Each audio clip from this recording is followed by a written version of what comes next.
as clean, from bugs and these type of things as today. The sanitary conditions were not the same.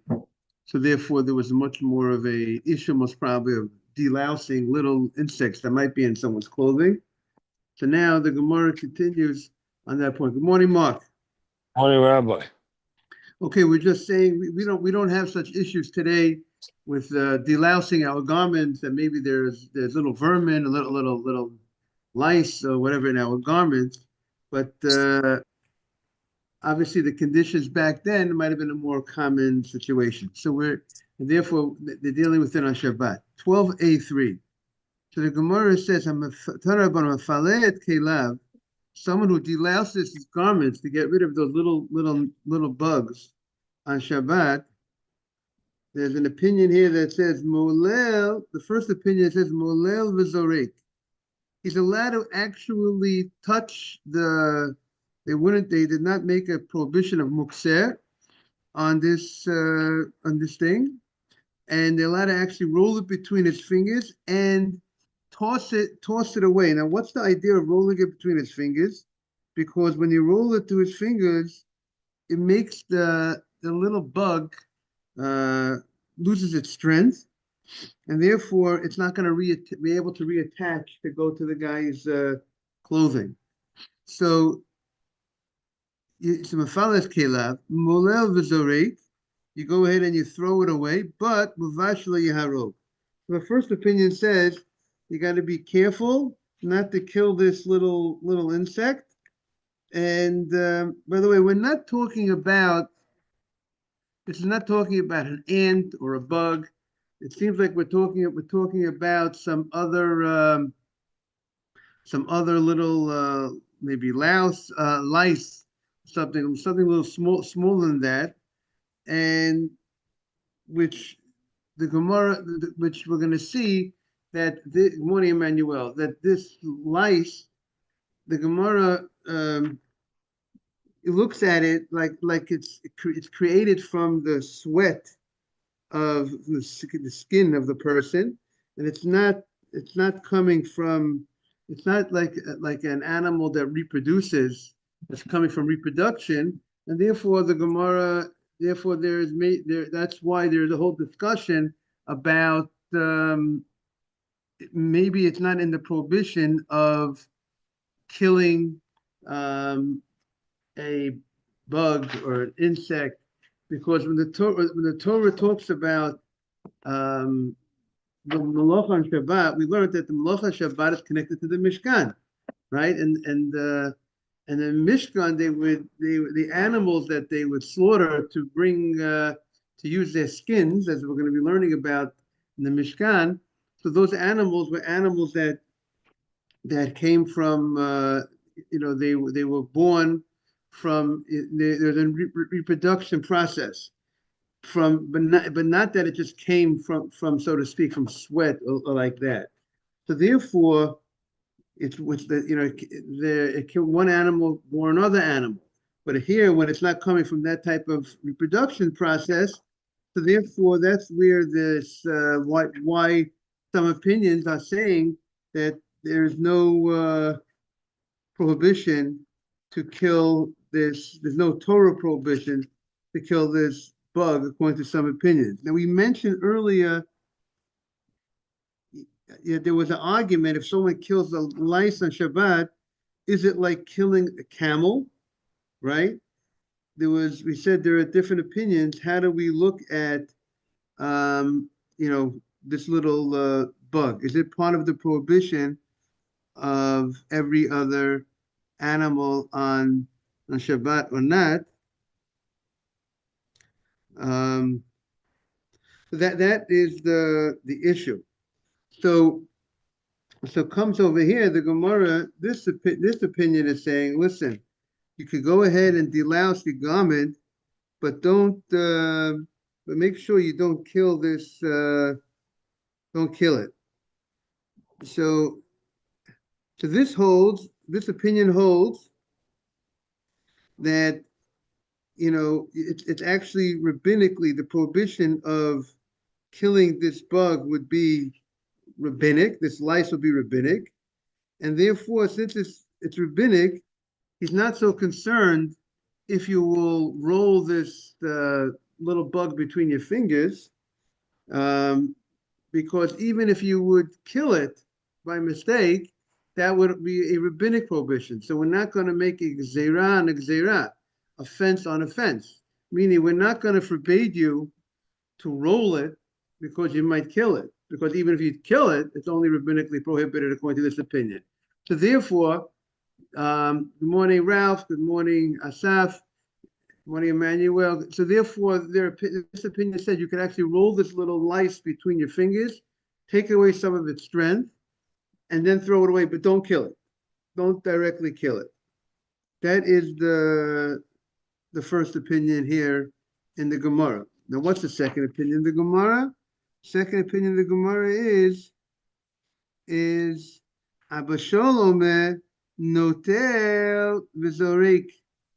You could take the kina, you could take the lice, but you can't roll it between your fingers because he's afraid you're going to kill it. And therefore, that, according to him, the way Rashi, or the way he understands, or the way some of the Rishonim understand, that Abba Shol holds that if you would kill the lice, there would be a biblical prohibition of killing, of taking life, and therefore we don't allow you to roll it between your fingers because we're afraid if you roll it between your fingers, you might kill it. This is for Shabbat. No, you could kill this lice during the week, no problem. The issue here is regarding Shabbat. The only thing we said earlier is that maybe you shouldn't delouse garments during the weekdays in public, because we said it's not respectful for the people, because right. That's, we had something. We had ein polim b'rshut rabim. You do not shake out your garments in public with the little bugs because it's not respectful for the people that are passing by. Right? That's what we said, that you don't do that during the weekdays. But on Shabbat, we're saying that the whole question: can you go ahead? So the Mishnah, the way the Gemara concluded earlier, that on Shabbat the only thing you can't do, you can't delouse your garments at night by the candle, because you might come to move by the lantern, because you might come to move the lantern, right? That was the issue at night. But during the daytime on Shabbat, you could shake out the vermin. So now we're taking it to a different level. Not only so, now if you shake it out, not necessarily you're touching it with your fingers and moving it between your fingers. So here we see from the Gemara that there is actually an opinion that says you can actually move it between your fingers, take away some of the strength from this lice, throw it away. And the other opinion says you can't even do that. You can't move it between your fingers. Maybe you're going to kill it. Therefore, you just throw it away. Don't roll it between your fingers. Amar Rav Huna. Rav Huna says, what is the halacha? The halacha is molel. You're allowed to actually roll this lice between your fingers. V'zorek, and you throw it away.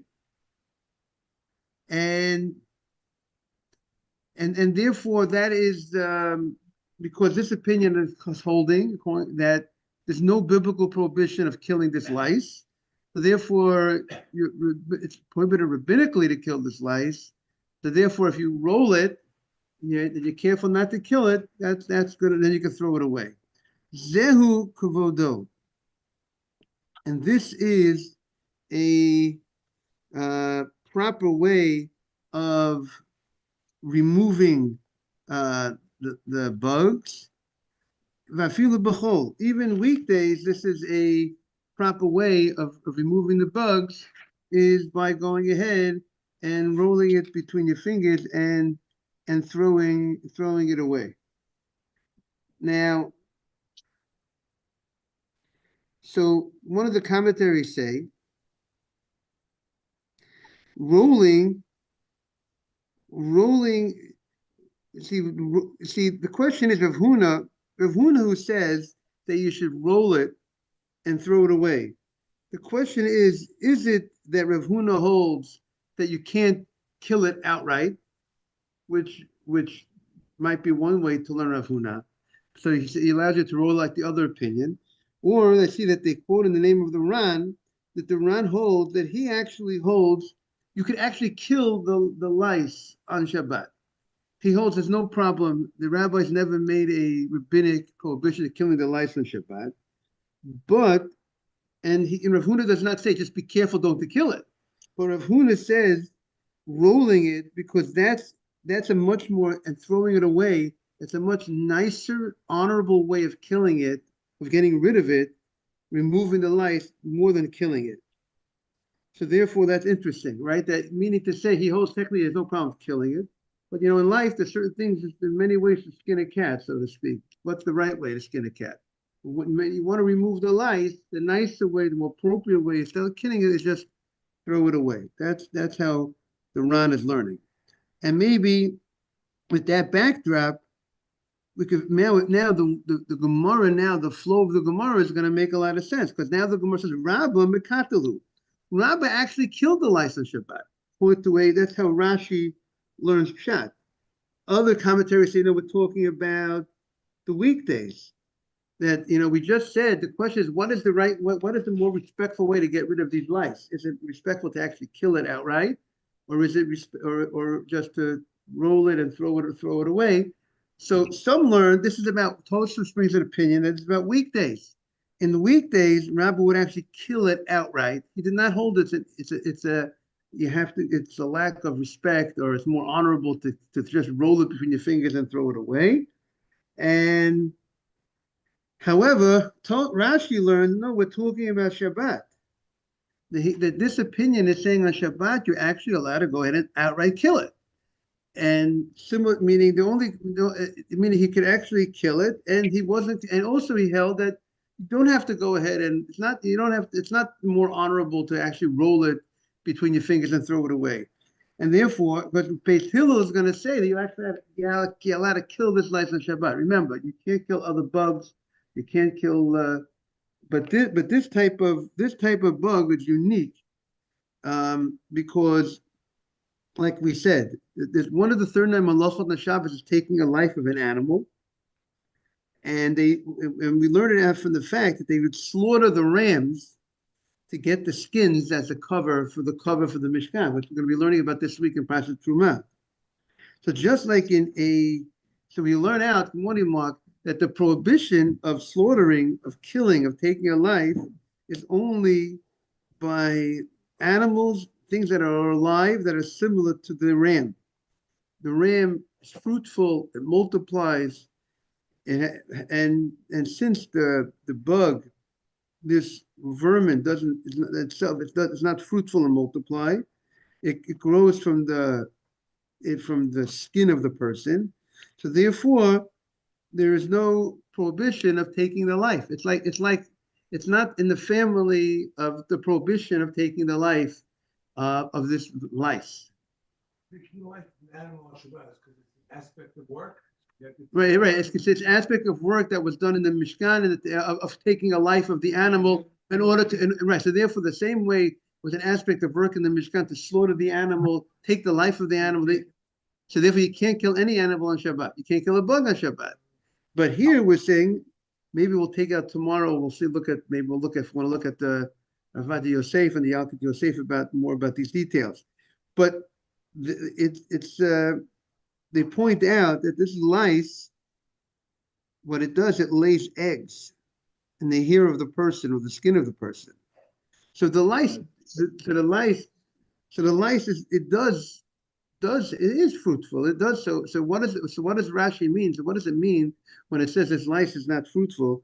For someone to explain that we're talking about the Gemara is talking about a specific type of lice, that the egg of the eye, that the egg is not, when it lays its egg, you can't see it. You can't really see it much with the naked eye, but it's so small. And when you can't see it, that's not part of A3. And since you can't see it, but some say we don't classify it we don't look at it like it's there when it can't be seen. And therefore, it's as if these lice are not laying eggs, and therefore it's considered like it's not fruitful and multiply. Now, we have such a concept, by the way, regarding bugs in vegetables. It's a very big thing. You got to be very careful with your vegetables, especially romaine lettuce, any of that green stuff, broccoli heads, a lot of those lettuce, those greens have issues with little bugs. I was in charge of checking the romaine lettuce with Pesach, and a big, you can see, it's unbelievable how the bugs are camouflaged, but they have the same color, as the thing itself. So if you,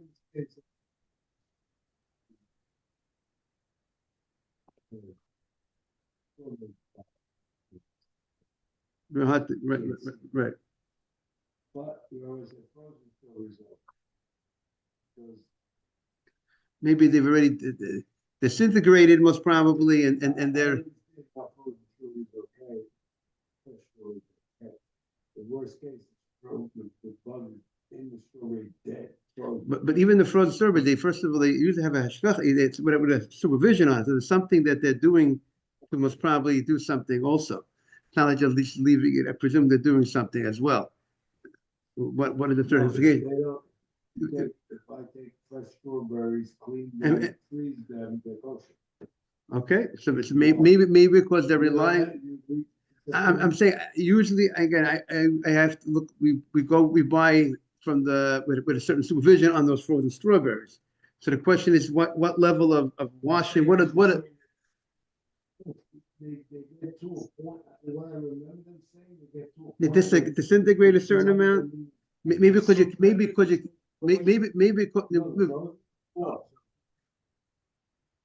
so I'm not sure about that because I don't think everybody just buys strawberries and freeze them.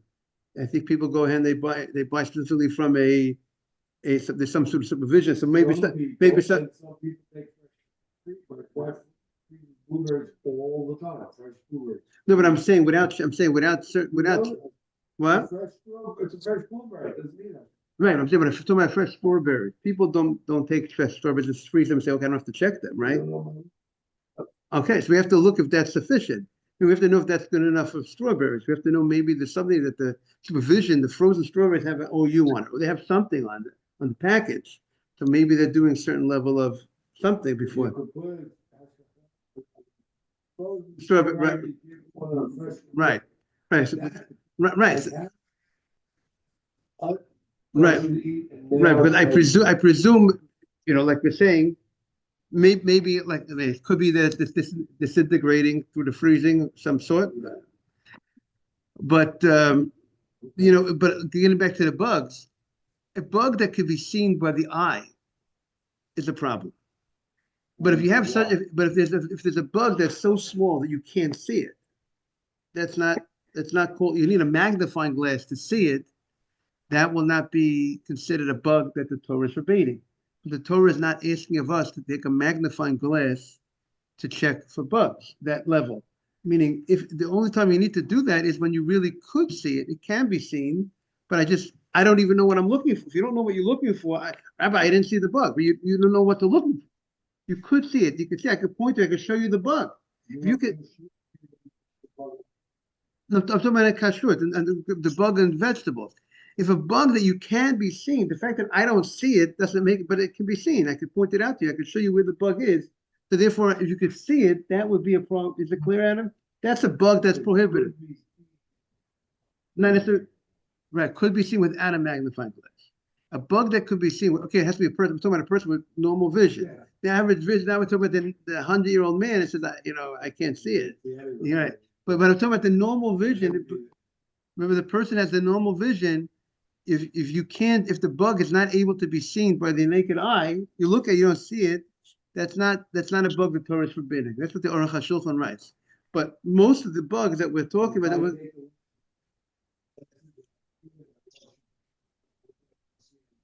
according to that, it sounds like it's fine because you don't see anything. Now, the question, you have to know what you're looking for. You have to know if it's camouflage and you just don't realize, if you're not an expert in checking lettuce or these type of things, you might be a little bit, you might be, what?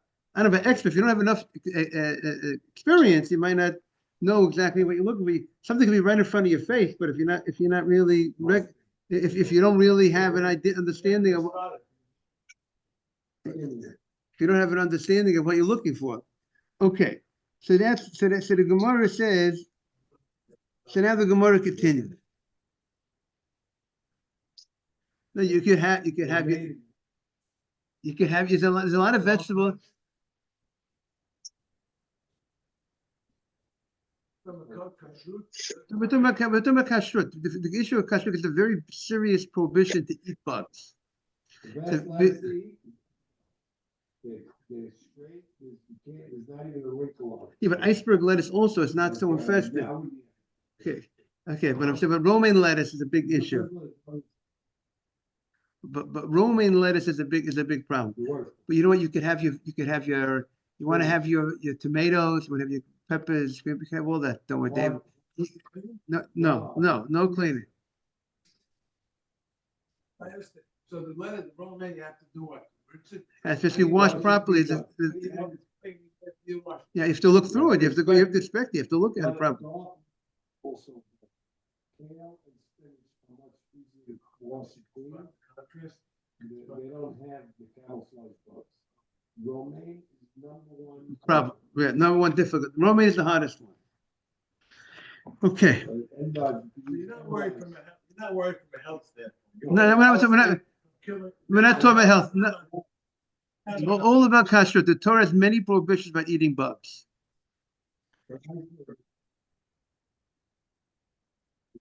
It's not even nutrition, but at least there's spiritual nutrition on it. And iceberg lettuce. That I like it, but I don't have to worry about it. You know what I'm saying? And after it's very little to worry about. You know, you look at it, it's easy to clean. You know what I'm saying? It's very easy to clean. You don't have so much trouble. Broccoli is very tough. Right. But you check through it, you look through it, but it's not so it's not camouflage like the same level. Okay. So we have the Gemara says so Rabbah actually mekatalu. Rabbah actually we're on the bottom of 12a3. Rabbah actually killed it directly on Shabbat according to Rashi. Rav Sheshet mekatalu actually killed it because he felt these bugs are not bugs that the Torah prohibited. And Rava he didn't want to kill it outright. He threw it into a bowl of water, and then it died. It died over there. Why didn't he kill it outright? Why did he kill it outright? Because he felt. Why did he kill it outright? Because he felt it was disgusting. He didn't feel it was nice. Not because there was a prohibition of killing it. Because at the end of the day, he killed it by throwing it into the water, right? But he felt, but the forms of slicing the cat, as he's slicing the cat, he felt the nicer way to do it is by throwing it into the bowl of water. But they don't have the problem with the killing. Amalu Rav Nachman said to his daughters, Ketulin. He says, kill it. And I'm happy that I should hear the voice of these while they're dying, so to speak. What was he really saying? Why was he saying, kill these bugs? I'm happy to hear the voice of these bugs crying out, dying. What does he mean to say? He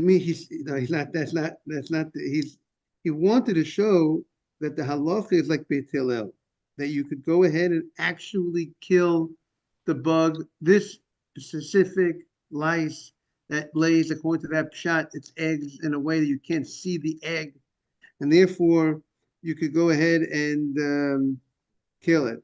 Now, one of the Rashba says, why is he calling the lice my enemy? So his daughters would take out the lice from his head, and they were really bothering him. The lice itching him, whatever lice. Some people they're going like you ever see people, kids have lice. It's like so he calls them my enemy because they're causing me stress and problems. So therefore, that's what he was saying regarding these lice. Tanya. We have this is an argument of Beis Shammai and Beit Hillel, whether you can actually kill this particular lice on Shabbat. So he says the first opinion says you cannot kill this lice on Shabbat. Divrei Beis Shammai, that's the opinion of Beis Shammai. Ubeis Hillel matirim, and Beis Hillel allows you to kill this on on Shabbat. V'chein Reb Shimon ben Elazar mishum Reb Shimon Gamliel.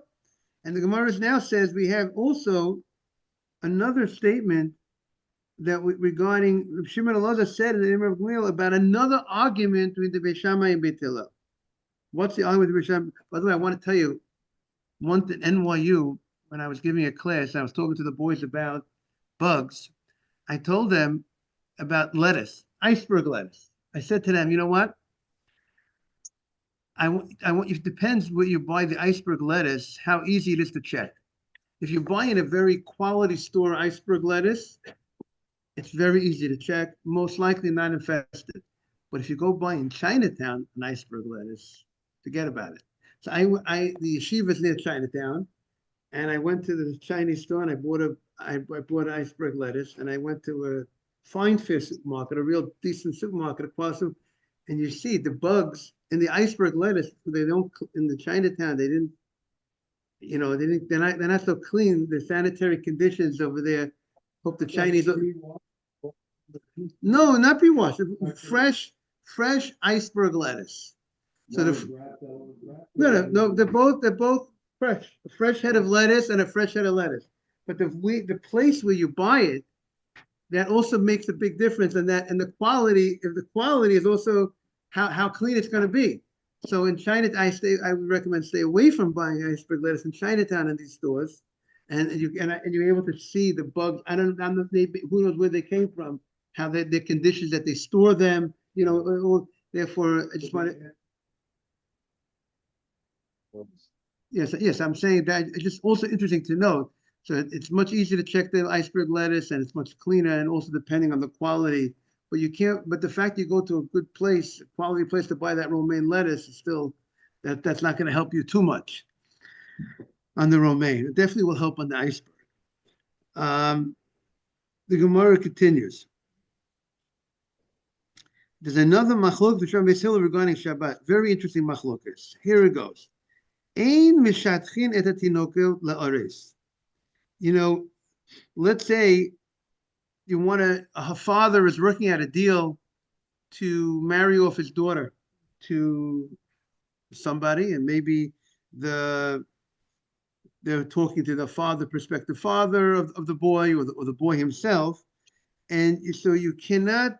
So the first opinion says you can't finish the deal on Shabbat. The first opinion says because of Shabbat, it's not supposed to be focusing on your needs on Shabbat. Shabbat, you're supposed to be more a holier day. You're not involved in your personal stuff. You don't do business on Shabbat, so you shouldn't finish off a deal. But the Gemara, Beis Hillel is going to say you could finish the deal on Shabbat because it's mitzvah. Beis Hillel is going to say, just like how could you ever go ahead and say I'm going to give a certain amount of money on Shabbat? You could say how much money you want to give to Nefesh. Now, how much money you want to give? That was a little plug right now. How much money you want to give to on Shabbat? Why? Because Shabbat, that's where they make an appeal. How can they make an appeal on Shabbat? I mean, you can't say how much money you want to invest in my company on Sunday, but you could say how much money you want to give for tzedakah, because why? Because the pasuk says Nimso chefsecha.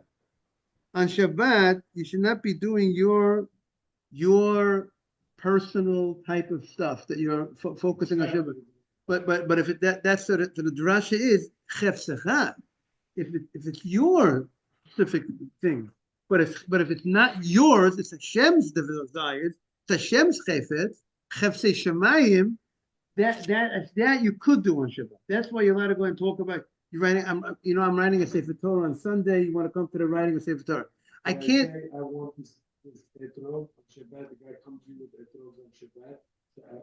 Guys in the shul. I'm in the shul. He comes on. According to this, it sounds like you could. I want. But maybe you shouldn't talk about the price on Shabbat of the etrog. It's a different thing. It doesn't feel so good, right? Because it sounds like more of a business thing on Shabbat. But I want that esrog. I'm afraid I'm not going to get that esrog afterwards. I said, hold that esrog for me. I'm talking mitzvah. I'm not talking personal. Mitzvah. Hold that esrog for me. Maybe the question is talking about money. Maybe we should not discuss money perhaps on Shabbat. How much is the esrog? That maybe you shouldn't do. That we have to see more about that halacha. But to actually say to put aside that etrog, I don't think there should be. It doesn't sound to me such a problem because it's not for me personal. That's what it sounds like. I could say we're going to write a Sefer Torah on Sunday. Would you like to write a letter? I want to invite you. So according to this, I could invite you to write a letter because I'm not talking about not my personal use. If I want to tell you, I want you to write. You want to drive with me to the ball game on Sunday. I can't talk about driving to the ball game. No, you can't write. You could talk about writing. Sorry, Mark. I could invite you to come to writing a letter. We're having a Sefer Torah ceremony on Sunday because that feels better, right? Okay, very good. What a rabbi. Yeah. So that is because why writing the letter in the Sefer Torah is not personal. It's a mitzvah. So therefore I should be able to talk about it on Shabbat. So it's what I say? Right. Right, the mitzvah Brit Milah is Doche Shabbat. The Torah gives a special mitzvah that you have a mitzvah to do Brit on Shabbat. Under certain circumstances, of course. It can't be a delayed Brit, it has to be a natural birth, there's certain things that in order for it to be on Shabbat. Now, V'lo et Tinok, the Beis Shammai also holds, V'lo et Tinok, Lamdo Sefer, Lamdo Umanot. You can't hire a teacher. Say, I want to hire you to teach Torah to my child, and I want to hire you. This is the first opinion. Beis Hillel says you can't.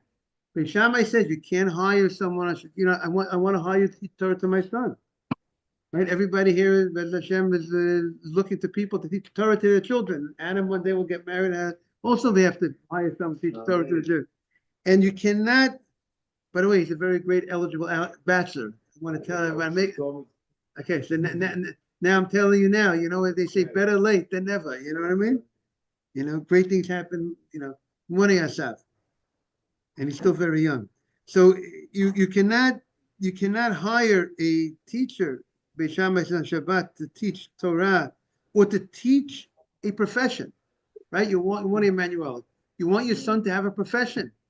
And because it says it's a mitzvah to teach your son a profession, so he should know how to be able to earn a living, right? So now you would have thought, Beis Shammai said you can't hire someone on Shabbat. You can't do that on Shabbat. The ein menachamim avelim, and you can't go on Shabbat to say words of comfort and to tanchumim to a person who lost a relative. Let's say it's during the Shiva. And he says you can't visit the sick, right? But we're going to allow you. We say you could visit the sick. You could say we'll see about the nicham avelim. Also, we'll see about that.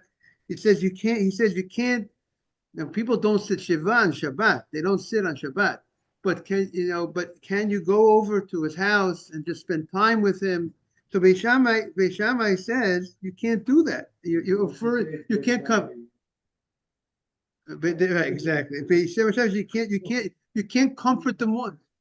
You can't comfort the mourner on Shabbat. You can't visit. What? What's the logic? Because we're afraid that you're going to become sad, and it's going to cause you to cry. So go over to him before Shabbat, Emmanuel. Go over to him after Shabbat. Same with the sick person. The sick guy, the person is not sick. Don't visit him on Shabbat, and you're going to get all saddened. Visit him before Shabbat. Visit him after Shabbat. Now, the halacha like Beit Hillel, you could visit him on Shabbat. But even according to Beit Hillel, if all things remain equal, if a guy needs you to visit on Shabbat, of course you visit on Shabbat. Go visit the man on Shabbat. But let's say there's no difference in the visit on Shabbat and Friday. He has visitors on Shabbat. He has family on Shabbat. Better don't push off visiting someone for Shabbat if you could visit him another day. Many times it might not be practical to visit the other guy another day, and many times the guy needs your company on Shabbat, so of course visit him on Shabbat.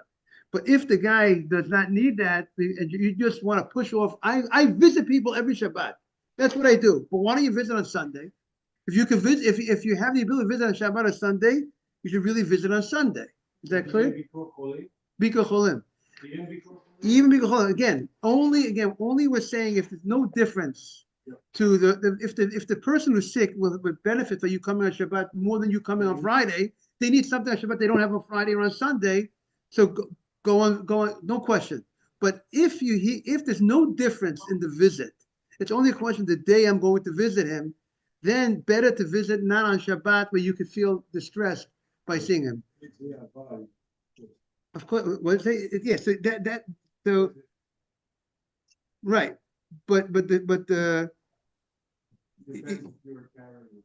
in the Yalkut Yosef, Yalkut Yosef says that which people have a custom that the whole week they don't go they don't go to the house of the mourner and they only go on Shabbat. There are people that go. Now we know that's not our custom. Everyone goes during the week, but he says that's not a good thing, but it's also the Chafetz Chaim, I think, brings out this point that people should not just push. If you could visit, it's equal visit during the week and Shabbat. Don't say I'm gonna always push it off for Shabbat. But however, like it's definitely permitted, but it's not recommended to always push it for Shabbat if you don't need to do that. So that's what Beis Hillel. What does Beis Hillel do? Beis Hillel matirim. Beis Hillel says you can go ahead and you're all okay, right? Right, and he says, and the reason is because these are for the first few things he allows because it's not personal, it's mitzvah, and even for the last thing he says, visiting the sick and going over to that person who lost a relative is part of Aruch Hashem says Gemilut Chasadim, it's an act of kindness, and also it takes away some of the pain of the sick person when you go. So that's what he allows you to go on Shabbat. So don't ever miss a visit because you heard the class. I'm not going on Shabbat. I'm not going at all. No. Don't do that. You go. The question is when you're going to go. Is the question. And if you're not going to go during the week, go on Shabbat. Have a great day, everybody. Ralph, have a great day. You too. Bye-bye. You should realize that visiting the sick is one of the great mitzvot. Big time. Every mitzvah is big, but some mitzvahs like stand out, like honoring your parents and visiting the sick. By the way, visiting the sick is not complete until you pray for them also. It's not enough to visit. You have to know what their needs are and pray for them. Then you really did the mitzvah.